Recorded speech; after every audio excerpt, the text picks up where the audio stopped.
Hello everyone, welcome back to my channel Tahera's cooking house. আমি আপনাদেরকে আজকে তেলে পিঠা তৈরি করে দেখাবো। তো পিঠা তৈরির জন্য আমি প্রথমে গুড়গুলোকে এভাবে থেতো করে নিব। তারপর গুড় পানি দিয়ে ভালোভাবে বলক উঠিয়ে নিব। তারপর কুসুম গরম থাকা অবস্থাতে আমি পরিমাণ মতো চালের গুঁড়ি দিয়ে মিশিয়ে নিব। তো মিশাতে মিশাতে আমি সুন্দর একটি ব্যাটার তৈরি করে নিব, যেন ভিতরে কোনো লাম্পস না থাকে। তো আমি এখানে কিন্তু পরিমাণ মতো চালের গুঁড়ি দিয়ে দিয়েছি। দেখতেই পাচ্ছেন আমার অনেক সুন্দর একটি ব্যাটার তৈরি করেছি।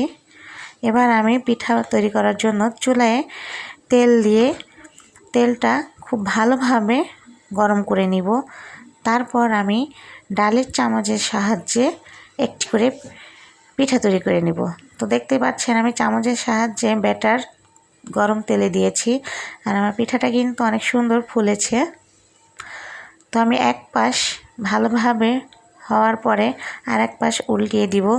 আর আমি কিন্তু এভাবেই গরম তেলটা পিঠার উপরে দিয়ে দিতেছি। দেখতেই পাচ্ছেন আমার পিঠাটা কিন্তু সুন্দর ফুলেছে।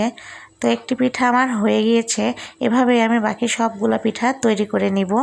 তো এই যে দেখতেই পাচ্ছেন আমার পিঠাগুলো কিন্তু হয়ে গিয়েছে, আর কত সুন্দর পিঠাগুলো ফুলেছে।